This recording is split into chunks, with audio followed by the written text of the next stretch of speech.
এখনকার দিনে লোকেরা দেখতে পায় না অপরাধ ও পাপ তাদের জীবনে কি ক্ষতিটা করে, আর তারা মনে করে ঈশ্বর দেখছেন না, মনে করে ঈশ্বর এগুলি মেনে নেবে। বন্ধুরা, এমনটা ভাববেন না, ইয়া খারাপ, কিন্তু তোমাদের অপরাধ সকল তোমাদের ঈশ্বরের সহিত তোমাদের বিচ্ছেদ জন্মাইছে, তোমাদের পাপ সকল তোমাদের হইতে তাঁর শ্রীমুখ আচ্ছাদন করিয়াছে, এই জন্য তিনি শোনেন না। পাপের আর ভুল করা কোনো কাজ নাই। যদি ঈশ্বরের মুখ লুকানো থাকে আপনার থেকে, আর তিনি আপনার প্রার্থনা শুনবেন না, তিনি আপনাকে দেখবেন না আর সাহায্য করবেন না।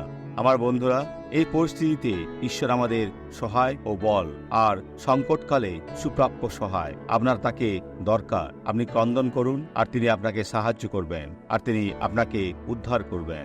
আসুন এই সাক্ষ্যটি দেখি। বোন, আপনার নাম কি? আমার নাম অ্যান্টোনিয়া। আপনার সমস্যা কি ছিল? আমার বাত ছিল 8 বছর ধরে দুটো হাঁটুতে। এখন এইভাবে এটা নাড়ান করুন, আপনাকে নাড়াতে হবে। যেমনটা আমি বললাম, আগে যারা এগুলি নাড়াননি তাদের এখন করতে সমস্যা হচ্ছে।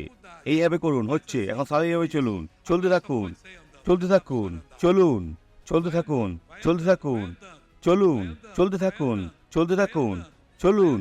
ভয় করবেন না, ভয় পাবেন না, ভয় করবেন না, দৃঢ় পদক্ষেপ নিন, চলতে থাকুন। আগে কি এইভাবে চলতে পারতেন না? পারতাম না, আমাকে লাঠি ব্যবহার করতে হতো। কি? আমাকে লাঠি ব্যবহার করতে হতো। আপনাকে লাঠি ব্যবহার করতে হতো? আমাকে এই লাঠি ব্যবহার করতে হতো। কিন্তু আপনার কোনো লাঠি নাই, তাই তো? ঠিক।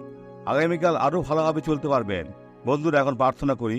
পিতা, যিশুর নামে ক্রন্দন করি, তোমার কাছে চাই, এই মন্দকে ধমক দিই, এই উদ্মানের আত্মাকে চাই, এই ব্যক্তিকে ছেড়ে দাও।